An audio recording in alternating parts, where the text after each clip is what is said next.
All praise Jesus Christ of Nazareth in the power of the Holy Spirit, to the glory of God the Father. Amen. We are talking about spiritual weapons and how we have an open armory. The first scripture reference I'll use here is Matthew 3:16. We're going to be talking about an open heaven. And I've heard people say that I've never read anywhere where the heavens were closed after they were opened. Let's read it.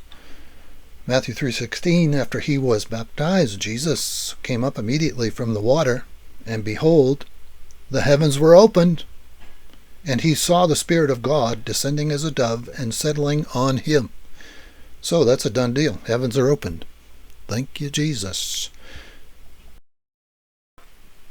And as we see here, 2 Corinthians 10, verse 4, for the weapons of our warfare are not carnal, but mighty through God to the pulling down of strongholds.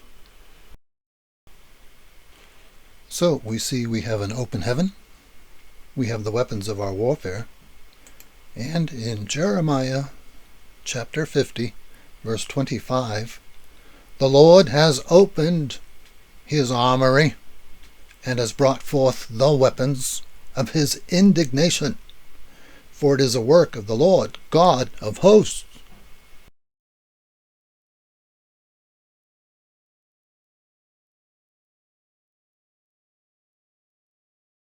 Oh, praise God, we're going to wrap this up, and we're talking about the weapons of our warfare and how we have an open armory.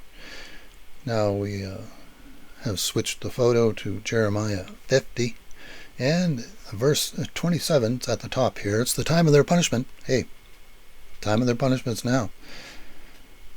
God is now, the God of now. Jesus Christ, the same yesterday, today, and forever. He feels the same about it now as he did back then, and Jesus and the Father are indignant. They're looking to loose the wrath of God, and they can use me, Lord, to declare to, verse 28, to declare to Zion the vengeance of the Lord. We're loosing this on the principalities, powers, thrones, dominions, rulers of this dark age, spiritual wickedness in high places, whatever demonic force is working against you and you're coming against in spiritual warfare. We're loosing the vengeance of God, vengeance for his temple. That's you, Christian, born again Christian. You're supposed to be a temple of the Holy Spirit. Why are these demons attacking you? I thought we had the victory of the cross. I thought we had the name of Jesus Christ of Nazareth. I thought we had the suffering, death, and resurrection of Jesus for the finished work.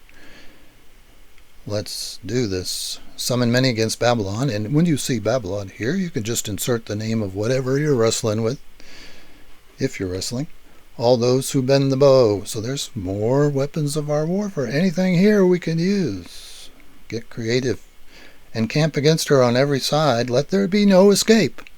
God is not going to leave the guilty unpunished. And when we hear about, or you know about, or you're experiencing what the demonic is doing against people, they're guilty. That's their sentence. Here we are, and we're going to repay them according to their work, according to what they have done. So do to them. Oh, they've become rebellious, pride, arrogant against the Lord. Imagine that. Well, we're going to bring the hammer down. It's not my word, like fire, like a hammer that shatters the rock, Jeremiah 23:29. My God's consuming fire, Hebrews 12:29. And at the end here, I'm going to put a screenshot of Matthew 18:18. Whatever you bind on earth is bound in heaven, and whatever you loose on earth is loosed in heaven. Can I get an amen? Amen. Amen. Amen. Amen. Weapons of our warfare, an open armory. Praise Jesus.